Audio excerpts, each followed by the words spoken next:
what is personality testing. So this is under our subject assessment learning, which is handled by our proctor, Ma'am Narisa Beatriz, and I will be reporting about what is personality test, or also known as personality assessment. So let's go first with the history of personality test. So one of the earliest forms of personality test known as phenology. So for those who don't know about phenology, it is the study of the conformation of the skull as indicative of mental faculty traits of character. Just imagine that there is certain parts of your brain that corresponds to your characteristics and traits. So emerged during the late 18th century and was popularized during the 19th century. So this approach involved the measurement of bumps on the human skull, which were then attributed to specific personality characteristics. So thinking back that in the 18th century, there was no hard science to this, but it was like gathering information based on the physical aspects of the person, which was the skull. So that this corresponds to their characteristics or traits or personality per se. So later, psychologists began attempting to determine how many different personality traits there were. Gordon Allport, for example, proposed that there were more than 4,000 types of personality. Imagine that being and every person possesses 4,000 different types of personality and traits. So psychologist Raymond Cattell used a statistical technique known as a factor analysis to whittle this list down to 16 different personality factors, while Hans Eysenck narrowed the list down to just 3.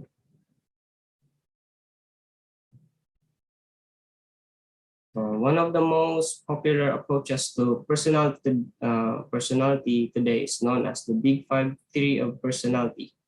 So this theory suggests that personality is composed of 5 broad dimensions.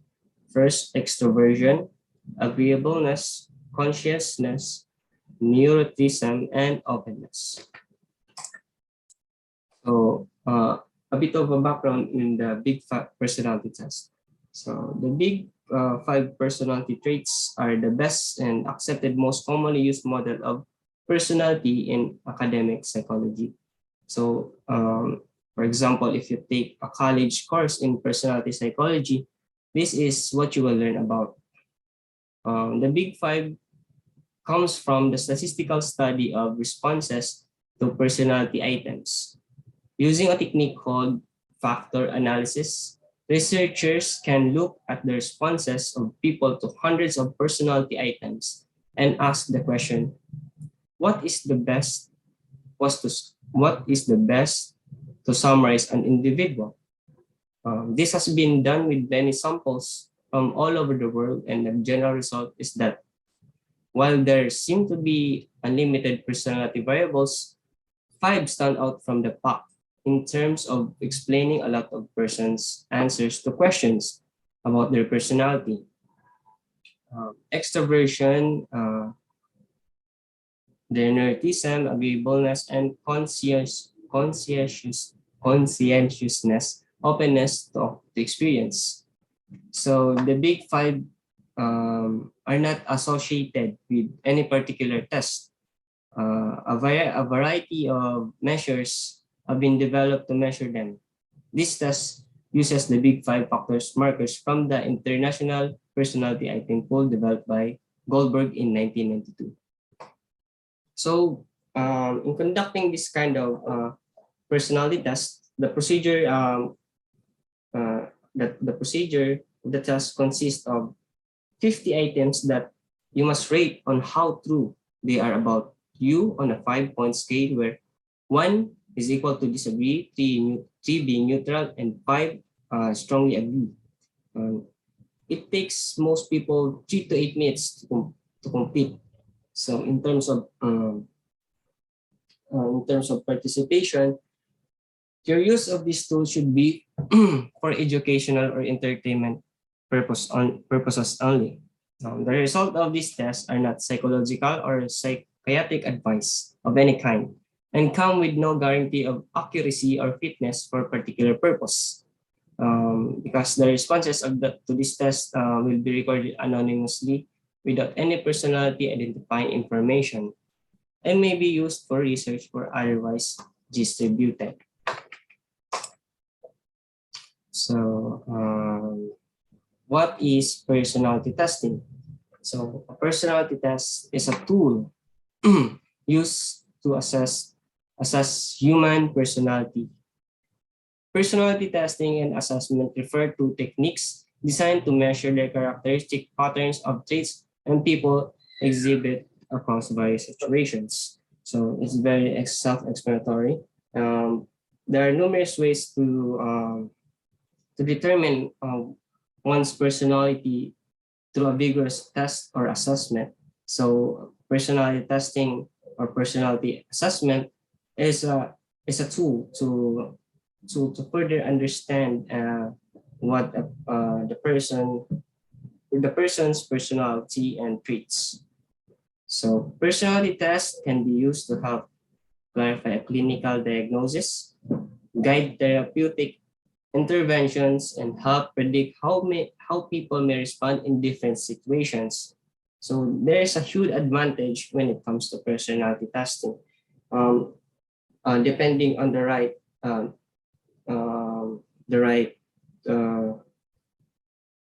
tool for a particular test, because there are numerous been proposed by numerous psychologists who found many ways to look into the personality of a person. So personality is something that we informally assess and describe every day. When we talk about ourselves and others, we frequently refer to different characteristics of an individual's personality.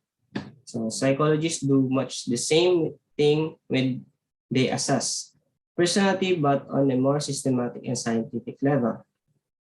So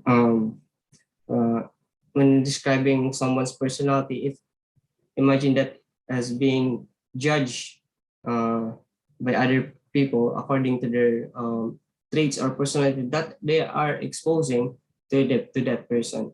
So in terms of in psychologist's perspective, this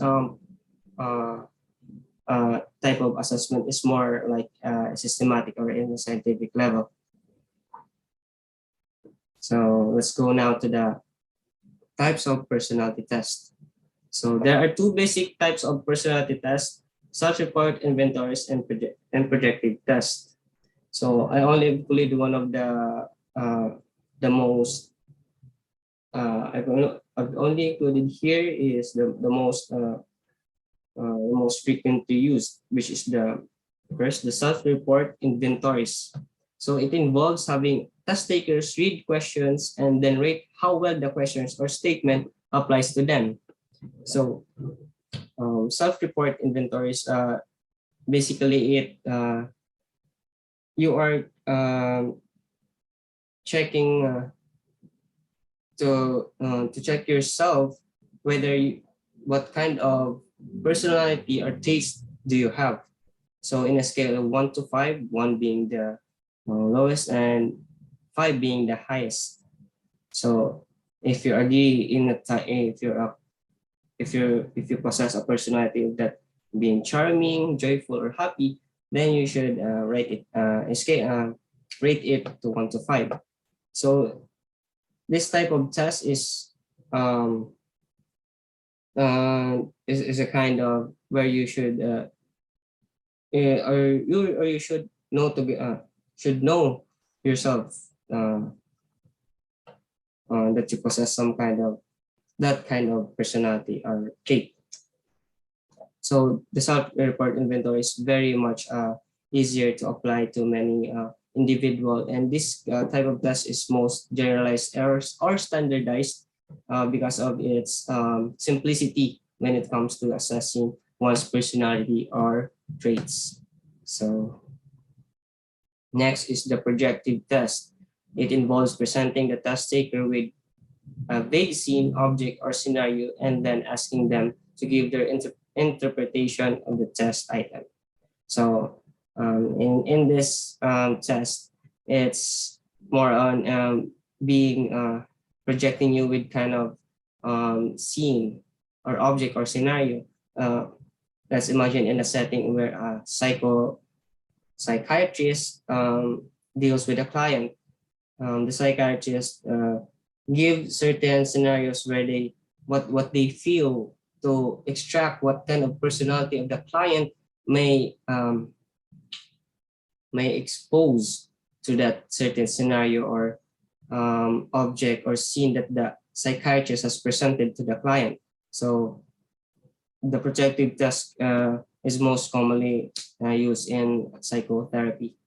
So that's projective test. So the greatest benefit of self-report inventories is they can be standardized and use established norms. So one of the major advantages that the self-report inventories possesses is it being the most simplest, it can be standardized to a specific level where everybody can relate to something. So, for example, that I think that's very opinionated when it comes to rating yourself, types of personality or traits that you possess. So this test is very much can be standardized and used to establish as normal behavior or normal personality to some cases. So in terms of reliability and validity, it is much easier to administer and has much higher empirical data when it comes to applying the self-inventory test. So next is the projective test. On the other hand, are most often used in psychotherapy settings and allow therapists to quickly gather a great deal of information about the client. So as I've said, this is mostly used in psychotherapy, which the psychiatrists project a scene or a scenario where they can gather certain information that can tell them what kind of personality or trait that the client possesses. Excuse me. So let's go now with the uses of personality tests. So personality tests are administered for a number of different purposes, including assessing theories. Whether they, when it comes to assessing theories, you're just justifying whether this certain theory is valid enough. Okay, so next, evaluating effectiveness of therapy, diagnosing psychological problems, looking at the change in personality, and screening job candidates. So in terms of flexibility, this personality test is quite,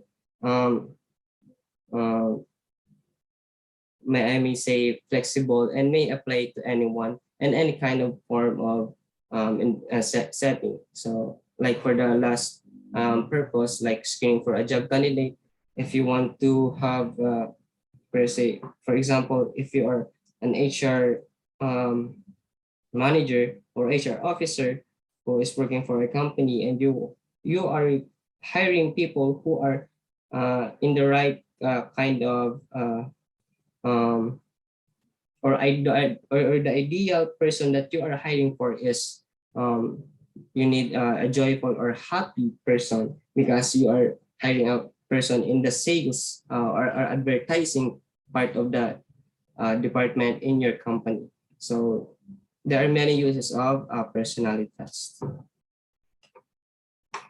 So personality tests are also sometimes used in forensic setting to conduct risk assessment, establish competence in child custody disputes.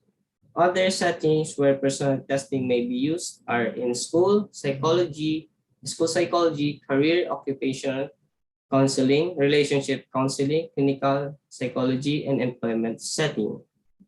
So that is the diversity of how you are able to stretch the uses of the personality test.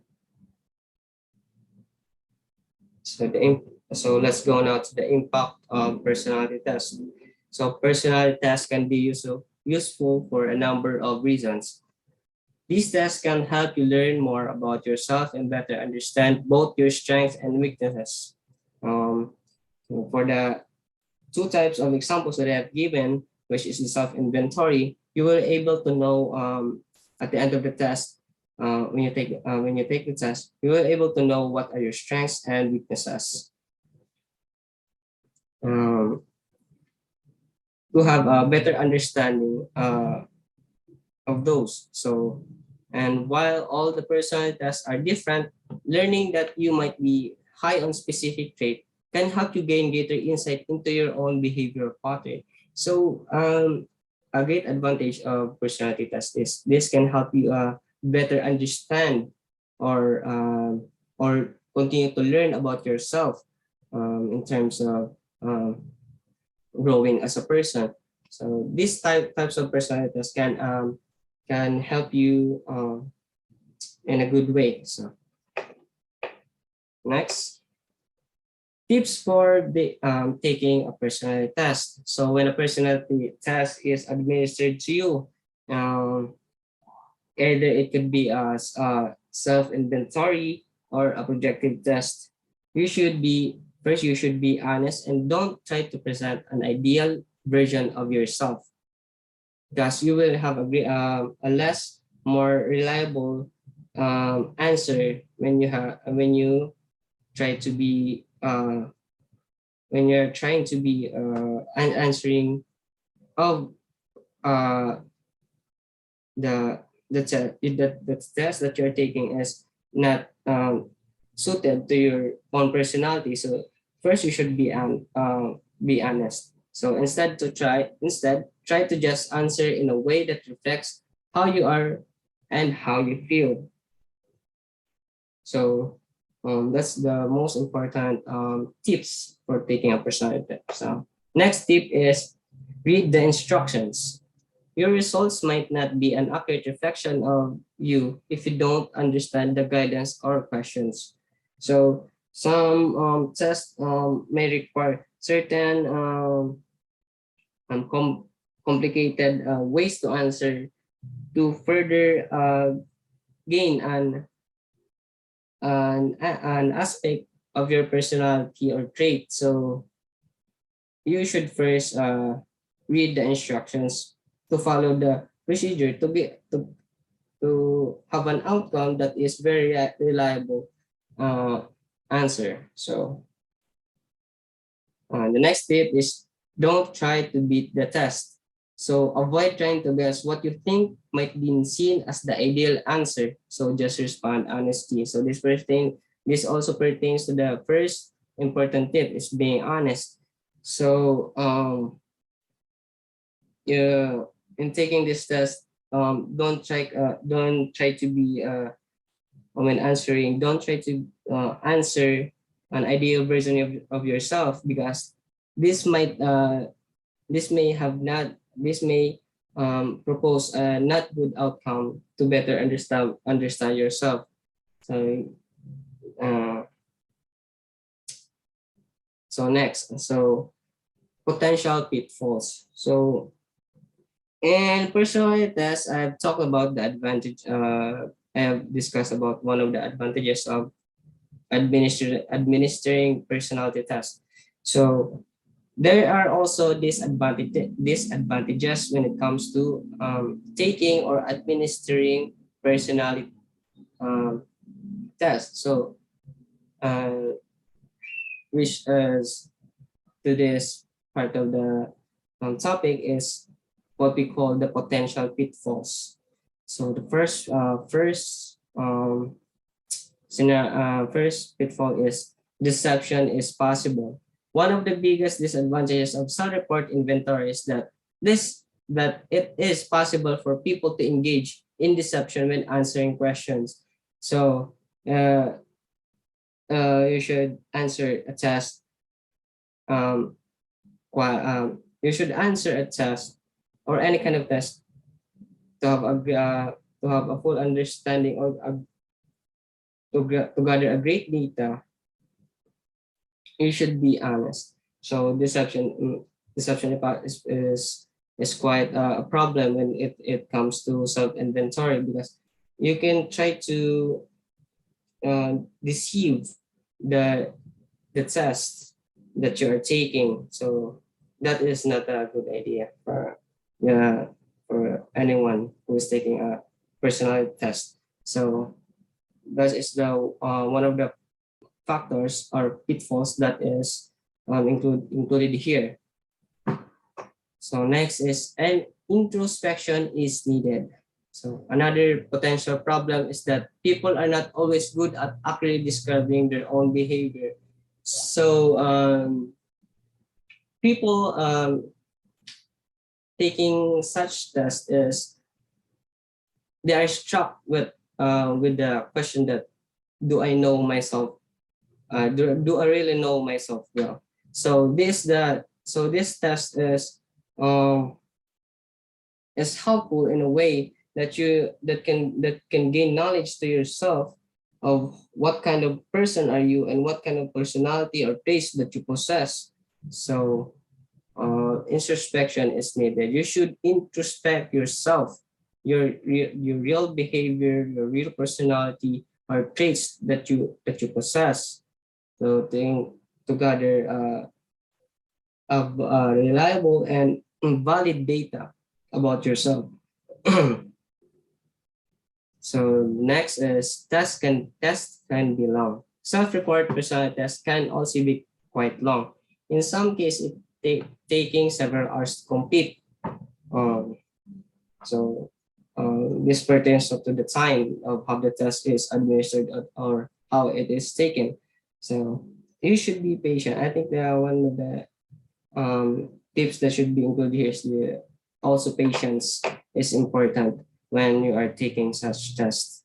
So scoring can be subjective. Projective tests also have a number of disadvantages and limitations. The first problem lies in the interpretation of responses. So let's go back a little bit back. So when it comes to projective tests, some scenarios or scenes can be subjective. So it might be interpreted by the psychiatrist as a misunderstanding or misinterpretation of what the client is pertaining. So in pertaining, so uh, that the client is pertaining.